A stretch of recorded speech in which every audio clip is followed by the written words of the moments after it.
안녕하십니까. 한국뒷가시연구소 대표 이상욱입니다. 목요일 늦은 시간인데요, 연구실에 와서 정미조 노래를 듣고 있습니다. 또 이게 저작권에 걸릴지 모르겠는데, 목요일 오전 1학년 수업을 하고 오후에는 2학년 수업을 했습니다. 저녁은 밖에서 먹고 들어왔는데, 지금 베트남 시간으로 목요일 10시 15분이니까 한국은 자정이 넘은 시간입니다. 제가 쿨트라에 베트남 통신해가지고 연재를 하는데 5일까지 원고를 보내주는데 지금 3월호 원고를 아직 쓰지 못하고 벌써 원고 마감을 지금 9일이니까 4일이나 넘겼습니다. 미리 양해를 구하긴 했는데 오늘도 글을 쓰려니까 도저히 글이 안 써져 가지고 그래 오늘 좀 자료를 찾아보고 그래서 일단 주제는 정했습니다. 베트남 때 그러니까 설날 문화 때 문화 중에서 한국의 세뱃돈처럼 베트남의 럭키머니 행운의 돈을 주는 어떤 그런 풍습이 있는데 그것과 또 베트남에서 제가 체험하는 팀 문화에 대해서 좀 써봐야 되겠다 그런 생각을 했습니다. 그래서 베트남 댁과 럭키머니 그리고 팀 문화를 중심으로 쓰면 되겠다. 내일은 무슨 일이 있어도 써서 송고를 해야 안 되겠나 그런 생각이 듭니다. 오늘도 애를 써봤지만은 글이 안 써져서 이상하게 주제가 정해지면 글을 바로 쓰는데 이번에는 글이 너무 잘 안 써졌습니다. 왜 그런지 모르겠는데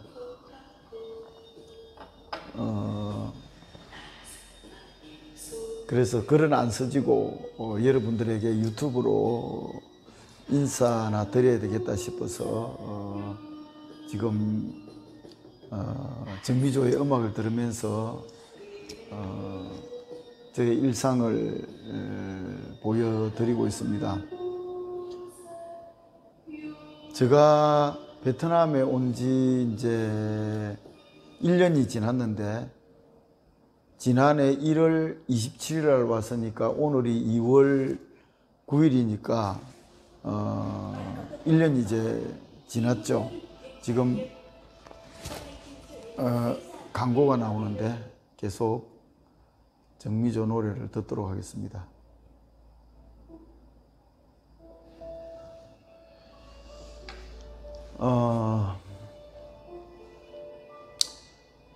오늘 제가 페이스북에 올렸는데 베트남에서 1년간 체류하고 배난 3가지에 대해서 이야기를 했는데 그 중에 하나가 저의 머리가 지금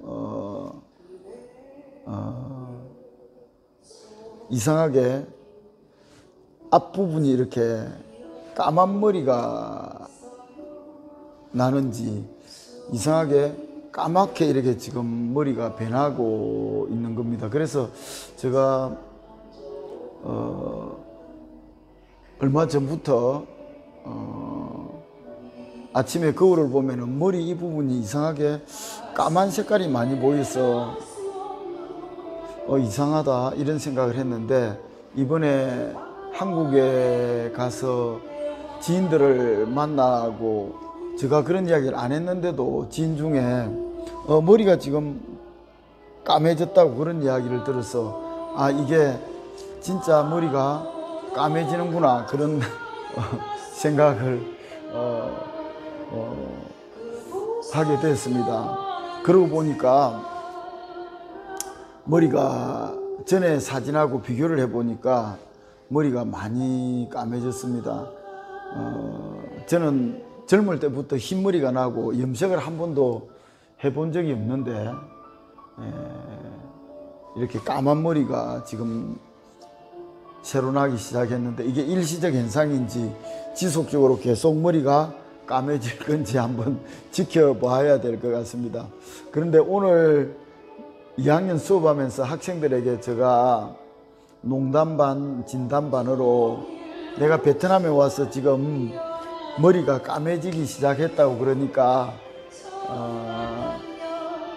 2학년 중에 안이라는 학생이 굉장히 한국어를 잘합니다. 그래서 왜 내가 베트남에 와서 머리가 까매지는지 한번 그 이유를 말해보라고 그렇게 이야기하니까 이렇게 이야기를 했습니다. 지금 2학년은 5명 들어와 가지고 이제 한국어 전공, 그러니까 사회과학 인문학부에 한국어 전공이 이제 생겨서 제가 왔는데 지금 내가 오니까 처음에 학생이 5명이었습니다. 그런데 1명은 휴학을 하고 지금 4명인데 신입생은 14명이 이제 입학을 했습니다. 그래서 지금 사회과학 인문학부에 한국어 전공, 중국어 전공, 일본어 전공, 영어 전공 등이 있는데 이번에 일본어 전공은 1명밖에 안 들어와 가지고 그 학생이 다른 데로 옮겨서 일본어 전공은 없어졌다고 합니다. 그리고 중국어 전공도 굉장히 2학년들은 많은데 이번에 1학년들은 9명인가 그렇고 영어 전공은 학생들이 많고 지금 영어 전공 다음으로 한국어 전공이 많다고 합니다. 그래서 그 안이라는 학생이 저보고 머리가 이렇게 까매지게 된 것은 1학년 학생들이 많이 들어와서 그렇다고 그렇게 재치있게 대답을 해서 아주 같이 웃고 그렇게 했는데 이제 제가 2학년들하고는 3학기째 지금 수업을 하고 있는데 굉장히 안 씨하고 몇 학생은 한국어를 굉장히 잘합니다. 참 그 콩나물에 물 주듯이 물을 부으면 금방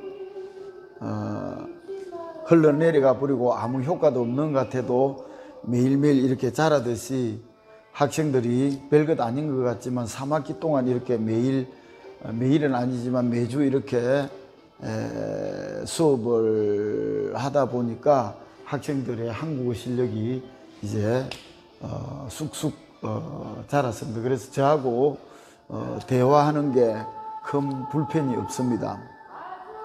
제가 이미 이제 한국어 수업을 해봤기 때문에 지금 1학년 수업하는 것도 크게 부담도 없고요. 그래서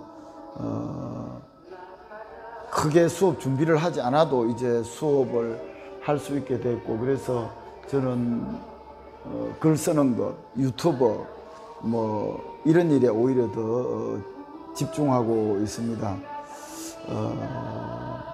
어쨌든 베트남에 와서 그 1년 지나고 변한 게 머리가 까매지기 시작했다는 것, 또 하나는 페북에 쓴 것처럼 중학교 때부터 지금까지 영어 공부를 계속해 왔는데 그 쌓여있던 그런 영어를 이제 활용해 볼 수 있다는 것. 여기서는 뭐 베트남어 아니면 영어로밖에 대화를 못 하는데 제가 베트남어를 잘 못하기 때문에 영어로 소통을 주로 하는데 억지로 이렇게 영어를 쓰다 보니까 소통하는데 기본적인 그런 것들은 문제없이 소통이 되고 또 바디랭귀지로서 이렇게 보완을 하고 그러니까 이제 외국인을 만났을 때도 뭐 주눅들고 그런 게 없이 당당하게 외국인도 만날 수 있다는 것이 제게 아주 큰 수확이고 베트남 온 보람이 아닌가 그런 생각이 듭니다. 며칠 전에 헝가리 시인이 와서 영어로 강연을 했는데 그 헝가리 시인하고도 저하고도 악수도 하고 인사도 하고 뭐 그런 것들을 자연스럽게 전에는 그렇지 못했는데 지금은 할 수 있다는 거죠. 그렇다고 제가 영어를 잘하는 건 아니지만 기본적으로 인사하고 뭐 약간의 소통 이런 것들은 가능하게 됐다는 것도 아주 큰 보람이 아닌가 그런 생각을 합니다. 아무튼 내일은 때 그리고 럭키머니 팁 문화를 중심으로 써서 송고를 해야 되고 어쨌든 제가 관심이 가는 주제니까 내일은 쓸 수 있지 않겠나 그런 생각이 듭니다.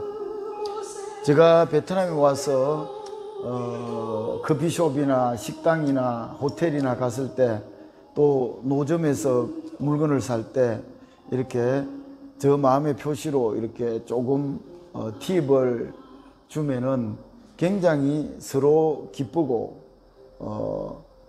팁 문화가 있기 때문에 팁을 주면 대부분 받고 그래서 서로 소통하고 팁이라 해야 뭐 2만 동 같으면 1,000원인데 많이 주면 5만 동 해봐야 2,500원인데 뭐 2만 동만 줘도 충분한데 한 2만 동 그러니까 한국 돈으로 1,000원 정도 주면서 서로 소통하고 기분 좋아진다는 거는 그 아주 1,000원이라는 가치가 굉장히 효용성이 있다 그런 생각을 하게 됩니다. 아무튼 글은 써지지 않고 오늘 여러분들에게 제 일상을 그냥 행설수설 허심탄회하게 말씀드렸습니다. 다음 시간에 또 찾아오도록 하겠습니다. 감사합니다.